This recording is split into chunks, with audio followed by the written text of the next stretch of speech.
Welcome to எடிஸ்பிளண்ட் academy. நம்ம இந்த video என்ன பார்க்க போறோம்னு பார்த்தீங்கன்னா, நம்ம 16-17 ஜூன் 2024 டெய்லி கரண்ட் அஃபேர்ஸ் பார்த்துருப்போம். ஸோ அது ரிலேட்டடான குவிஸ் வந்து இந்த வீடியோவில் பார்க்கலாம். ஸோ நமக்கு ஃபர்ஸ்ட் கொஸ்டின் என்ன பார்த்தீங்கன்னா, how often will direct flight between India and Cambodia operate? So India Cambodia இடையில எவ்வளோ ஃப்ரீக்வெண்ட்டாக ஃபிளைட்ஸ் வந்து ஆப்ரேட் பண்ணுவாங்க பார்த்தீங்கன்னா, நம்ம பார்த்துருப்போம். ஒரு வாரத்தில் 4 டைம் வந்து ஆப்ரேட் பண்ண போறாங்க.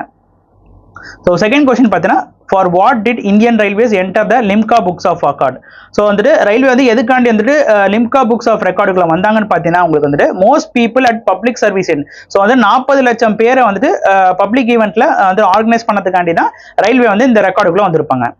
ஸோ தேர்ட் கொஸ்டின் பார்த்தீங்கன்னா, what percentage of the global man made N2O emission did India contribute to 2030? So 20 அடிப்படையில் வந்து NO2 எமிஷன்ல நம்ம இந்தியா வந்து எவ்வளோ எமிஷன் வந்து கான்ட்ரிபியூட் பண்ணியிருக்காங்க பார்த்தீங்கன்னா 11% ஆஃப் த NO2 எமிஷன்ல கான்ட்ரிபியூட் பண்ணியிருக்காங்க. ஸோ நமக்கான ஃபோர்த் குவிஸ் பார்த்தீங்கன்னா, which Indian institute has designated as a WHO collaborating centre? So வந்து WHO collaborating centre of medical research heritage பார்த்தீங்கன்னா எந்த இன்ஸ்டியூட் கூட வந்து இவங்க வந்துட்டு கொலாபரேட் பண்ணியிருக்காங்கன்னு பார்த்தீங்கன்னா NIMH. So National Institute of Medical Heritage கூட தான் இவங்க வந்து கொலாபரேட் பண்ணியிருக்காங்க. ஸோ ஃபிஃப்த் கொஸ்டினா பார்த்தீங்கன்னா, by what percentage did Indian textile export grow in May 2024? So May 2024 வந்து இந்தியன் டெக்ஸ்டைல் க்ரோஸ் வந்து எவ்வளோ ஆயிருக்குன்னு பார்த்தீங்கன்னா 9.59% வந்துட்டு க்ரோ ஆயிருக்குது. ஸோ இதை யார் லான்ச் பண்ணி வச்சிருப்பாங்க பார்த்தீங்கன்னா, confederation of the textile industry தான் இந்த ரிப்போர்ட்ன்றது லான்ச் பண்ணி வச்சிருப்பாங்க. ஸோ சிக்ஸ்த் கொஸ்டின் பார்த்தீங்கன்னா, what is the new arbitration cap for the set by the finance ministry for government entities? So government என்டிட்டிஸ்க்கு வந்துட்டு நியூ ஆர்பிட்ரேஷன் கேப் வந்துட்டு ஃபினான்ஸ் மினிஸ்ட்ரி எவ்வளோ செட் பண்ணியிருந்தாங்க பார்த்தீங்கன்னா 10 கோடி ரூபா செட் பண்ணியிருந்தாங்க. ஸோ செவன்த் கொஸ்டின் பார்த்தீங்கன்னா, what is the one feature of the KBL wise senior citizen saving account?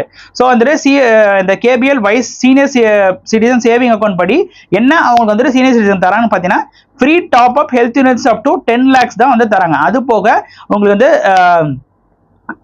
நீங்க வந்துட்டு ஏதாவது லாக்கர்ல வைக்கிறீங்களா, அதுக்கு ரெண்ட் டிஸ்கவுண்ட் பண்றது, அந்த டோர் ஸ்டெப் பேங்கிங் உங்களுக்கு. ஸோ இந்த மாதிரி நிறைய ஃபெசிலிட்டிஸ்ன்றது அந்த சீனியர் சிட்டிசன் கர்நாடகா பேங்க் வந்து தராங்க. So eighth question பார்த்தீங்கன்னா, which company has PRDO chosen as a system integrator for TRACE? So உங்களோட TRACE திட்டத்துக்கு இந்த pension regulatory fund authority India வந்து யாரை வந்து சிஸ்டம் இன்டெகிரேட்டரா தேர்ந்தெடுத்திருக்காங்கன்னு பார்த்தீங்கன்னா NEC கார்பரேஷன் பிரைவேட் லிமிடெட் தான் அவங்க வந்து தேர்ந்தெடுத்திருந்தாங்க. ஸோ நைன்த் கொஸ்டின் பார்த்தீங்கன்னா, in which event did India win its first medal at BRICS games 2024? So வந்து எந்த ஈவெண்ட்ல வந்து இந்தியா வந்து பிரிக்ஸ் கேம்ஸ்ல வந்து ஃபர்ஸ்ட் மெடலை வின் பண்ணியிருந்தாங்கன்னு பார்த்தீங்கன்னா டேபிள் டென்னிஸ் ஈவெண்ட்ல தான் இந்தியா வந்து முறையா வின் பண்ணியிருப்பாங்க. ஸோ 10th கொஸ்டின் பார்த்தீங்கன்னா, which Indian organisation signed an MOU with national meteorological office of Dominican Republic? So Dominican Republic வந்துட்டு இந்தியன் மெட்ரோலாஜிக்கல் ஆர்கனைசேஷன் வந்து எந்த எதுக்காண்டி வந்துட்டு இவங்க வந்துட்டு MOU சைன் பண்ணியிருக்காங்க பார்த்தீங்கன்னா, நம்ம வந்து எந்த ஆர்கனைசேஷன் பார்த்தீங்கன்னா IMD தான். ஸோ வந்துட்டு இந்தியன் மெட்ரோலாஜிக்கல் டிபார்ட்மெண்ட் தான் உங்களுக்கு வந்துட்டு இந்த MOU சைன் பண்ணியிருப்பாங்க. எந்த கண்ட்ரி கூட? டாமினிகன் ரிபப்ளிக் கூட. ஸோ 11th கொஸ்டின் பார்த்தீங்கன்னா, what is Mumbai's global ranking for prime resident price growth? So prime resident price growth படி, அதாவது ரியல் எஸ்டேட்ல லக்ஸரியில வந்துட்டு உலக லெவல்ல அந்த சிட்டின்றது எப்படி இருக்குன்றத ரேங்க் லிஸ்ட் பண்ணிருப்பாங்க. அதுபடி பார்த்தீங்கன்னா மும்பை வந்து எத்தனாவது பிளேஸ்ல இருப்பாங்கன்னு பார்த்தீங்கன்னா 3rd பிளேஸ்ல இருப்பாங்க. ஸோ டெல்லி எத்தனாவது பிளேஸ்ல இருப்பாங்கன்னா உங்களுக்கு வந்துட்டு 6th பிளேஸ்ல இருப்பாங்க. ஸோ பெங்களூரு வந்துட்டு 16th பிளேஸ்ல முன்னாடி இருந்ததுல இருந்து இப்போ வந்து 17th பிளேஸுக்கு போயிருப்பாங்க. ஸோ நமக்கான 12th கொஸ்டின் பார்த்தீங்கன்னா, how many Indian university are feature இந்த university impact ranking? So university impact ரேங்கிங்ல நம்ம ஸ்டேட்ல இருந்து நம்ம கண்ட்ரில இருந்து எத்தனை யூனிவர்சிட்டி வந்துட்டு வந்தாங்கன்னு பார்த்தீங்கன்னா 96 கண்ட்ரிஸ் வந்துட்டு அந்த இதில் இடம் போட்டிருந்தாங்க. ஸோ 13th கொஸ்டின் பார்த்தீங்கன்னா, what is the India's ranking இந்த 2024 என்விரான்மெண்டல் பர்ஃபார்மன்ஸ் இண்டெக்ஸ்?